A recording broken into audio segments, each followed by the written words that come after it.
Hello दोस्तों, नमस्कार। स्वागत है आपका अपने राज जीके एंड एंटरटेनमेंट चैनल पर। दोस्तों, जैसा कि आपको बताया मैंने, इस चैनल पर आपको जीके से संबंधित सभी लेखकों के जीवन परिचय और मोटिवेशनल कहानियां सुनने को मिलेंगी और साथ में मनोरंजन के लिए एंटरटेनमेंट की कुछ सामग्री भी उपलब्ध है।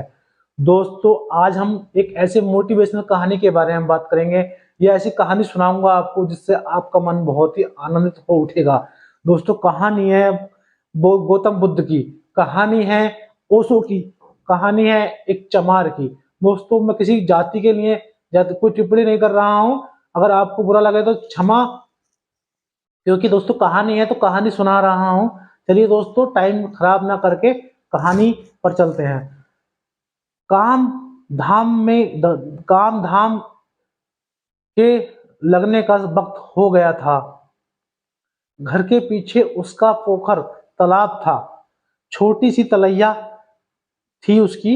चमार था गांव में, उसे कोई पानी भरने ना दे तो उसने अपनी ही तलैया से अपना गुजारा करता था। देखते ही उसकी आंखें ठिठकी रह गईं। बेमौसम कमल का फूल खिला। उसने अपनी पत्नी को पुकारा, सुन, ये क्या हुआ? मेरी जिंदगी हो गई।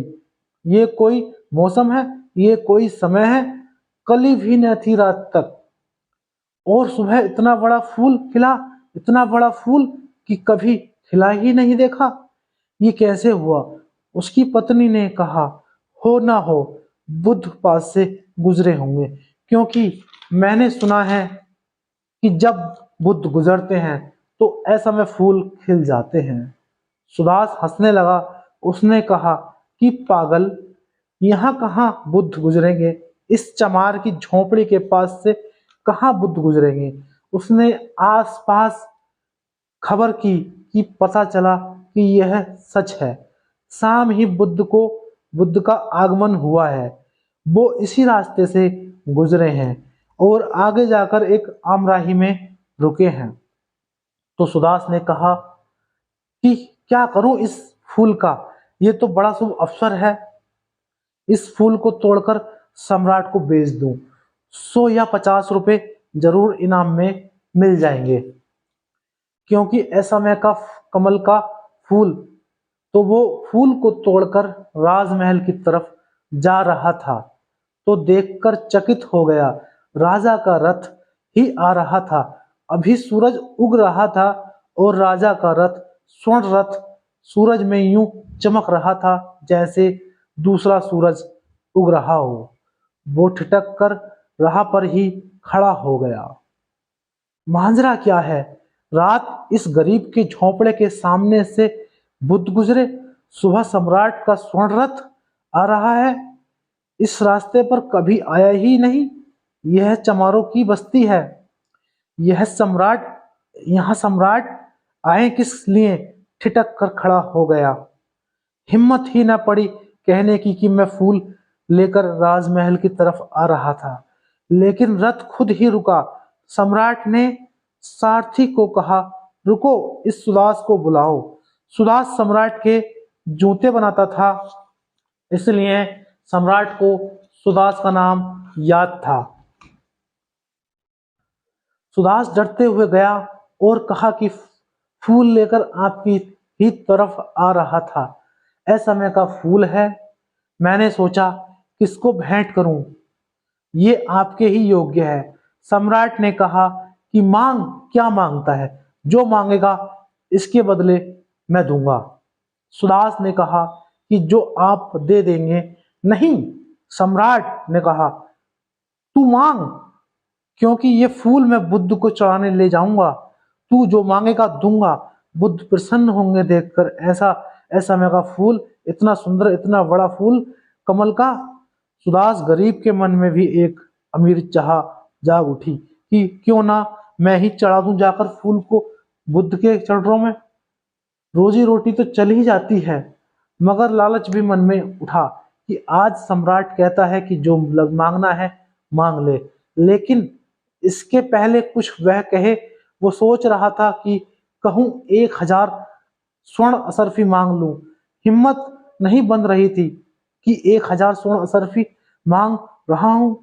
एक फूल के लिए तो थोड़ा झिझक रहा था, तो तभी सम्राट के रथ के पीछे उसके वजीर का रथ आके रुका और वजीर ने कहा कि सुदास बेच मत देना, मैं भी खरीदार हूं, मैं चढ़ाऊंगा बुद्ध को। और सम्राट तो बस औपचारिकता बस जा रहे हैं, इनको बुद्ध से कुछ लेना देना नहीं, जाना चाहिए इसलिए जा रहे हैं। मैं बुद्ध को मैं बुद्ध का प्रेमी हूं, इसलिए सम्राट को कहा देखो आप बीच में सम्राट को कहा देखो आप बीच में ना आए, आप प्रतिस्पर्धा में ना पड़े।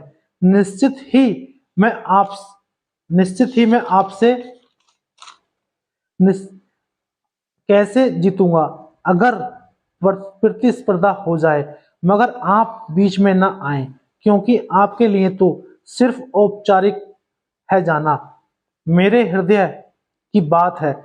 सुदास तू मांग, जो मांगेगा दूंगा। सुदास ने सोचा, जब बात यूं है तो 1,000 असरफी क्या मांगू, 2,000 असरफी मांग लूं।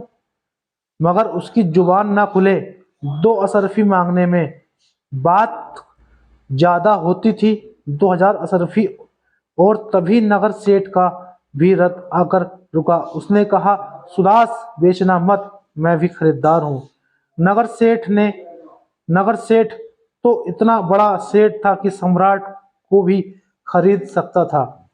सम्राट को जब जरूरत पड़ती थी तो उससे ही उधार मांगता था, और इस अकेले सम्राट को नहीं, आसपास के और बड़े सम्राट भी इस नगर सेठ से धन उधार लेते थे।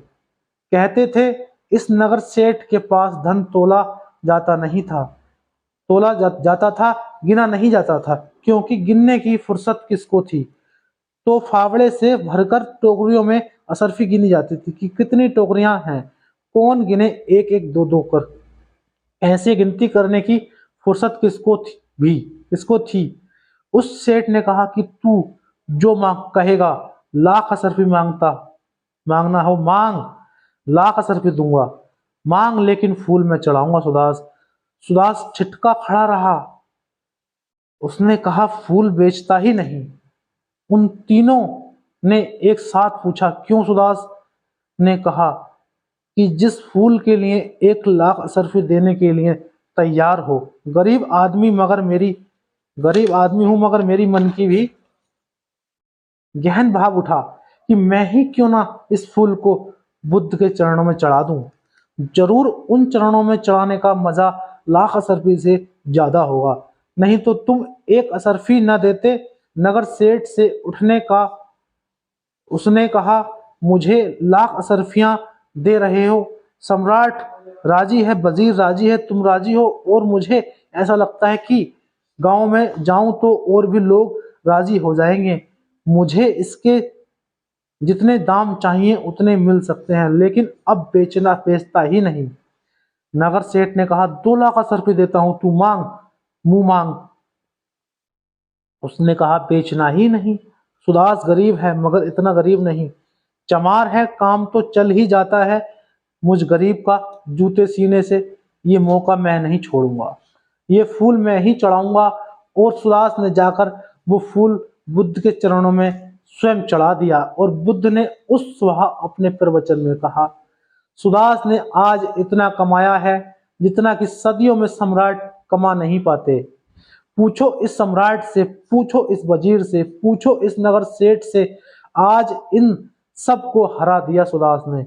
आज इस शूद्र ने अपने को परम श्रेष्ठ सिद्ध कर दिया। आज लात मार दी धन पर। आज इसका अपरिग्रह रूप प्रकट हुआ है। यह धन भागी है। वो सुदास पर ऐसी वर्षा हुई अमृत की कि फिर लौटा नहीं। उसने कहा, अब जाना नहीं।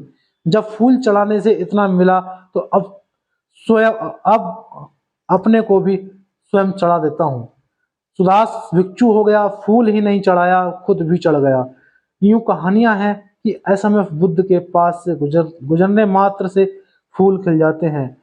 ऐसा होता हो, न होता हो, नहीं हो सकता ऐतिहासिक अर्थों में, क्योंकि समय कोई नियम नहीं बदलता। होना चाहिए मगर होता नहीं। प्रकृति तो निर्विवाद रूप से चलती है, कुछ वेट नहीं करती, लेकिन प्रतीकात्मक हैं ये बातें। ब्राह्मण बुद्धों की मौजूदगी में सदियों से निष्प्राण पणे धर्म में पुनः प्राण की प्रतिष्ठा होती है। दोस्तों, उम्मीद करता हूँ कहानी बहुत अच्छी लगी होगी।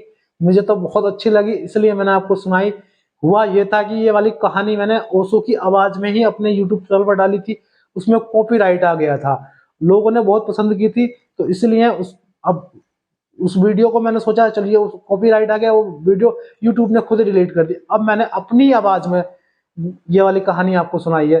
दोस्तों, लाइक करिए, शेयर करिए। धन्यवाद, थैंक यू।